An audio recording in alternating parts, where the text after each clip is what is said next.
Sometimes a dream starts when we're young, and if we're fortunate, we can realize that dream at some point in our lives. That's what happened to John Schoonenberg. Suppose that it's 1950 and the Milwaukee Road and the Chicago Northwestern Railroads have merged. Now suppose that they run their colorful passenger trains through the rolling hills and farmland of southwestern Wisconsin. Sound like a fantasy? Perhaps, but it's fact on the N-gauge Chicago, Milwaukee, and Northwestern Railroad of John Schoonenberg.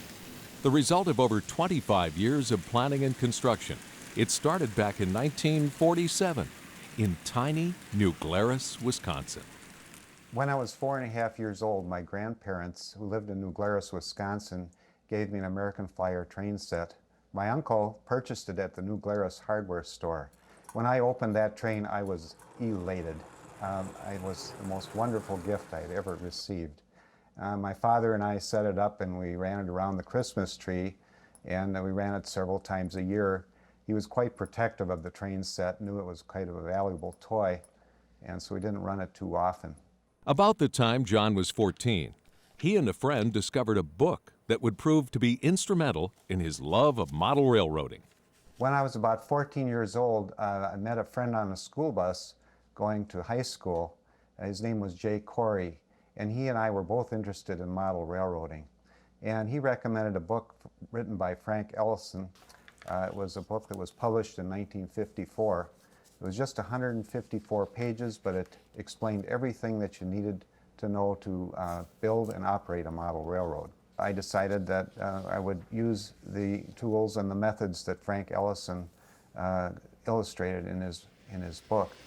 So I built the mountains and the scenery out of wire screen and plaster.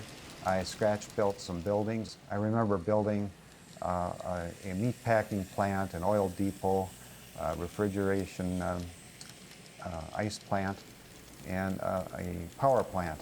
But as a young student, John didn't have the time or the place to do much more than continue to scratch build structures. And a chance passing of a hobby shop in the late 1960s introduced him to N-gauge.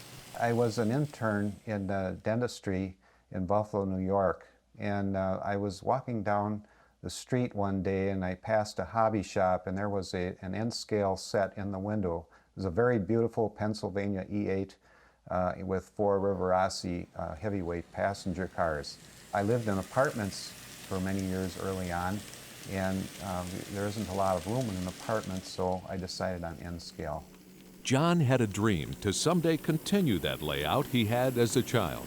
And in 1976, that opportunity finally presented itself, and he modeled what he remembered.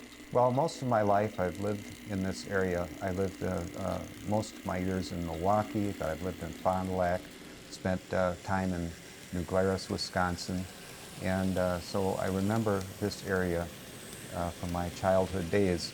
John started building his scenery using plaster-soaked paper towels and progressed through styrofoam and plaster cloth. But the scenery isn't the only thing that's hand-built on this layout.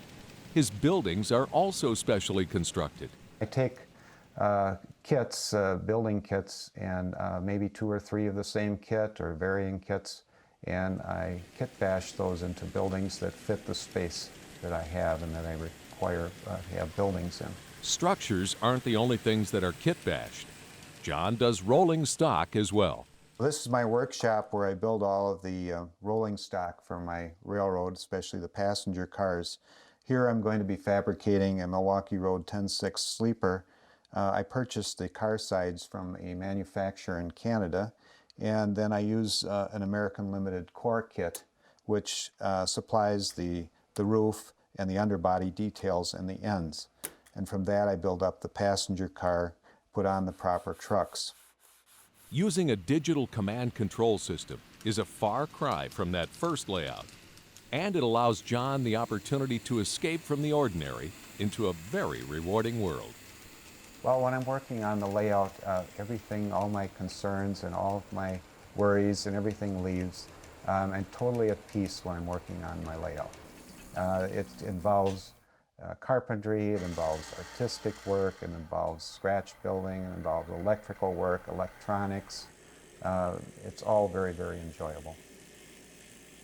The Chicago, Milwaukee, and Northwestern Railroad really started over half a century ago, and it lives on as a tribute to the ambitions and craftsmanship of John Schoonenberg, who started with a train under a tree in a small town in Wisconsin.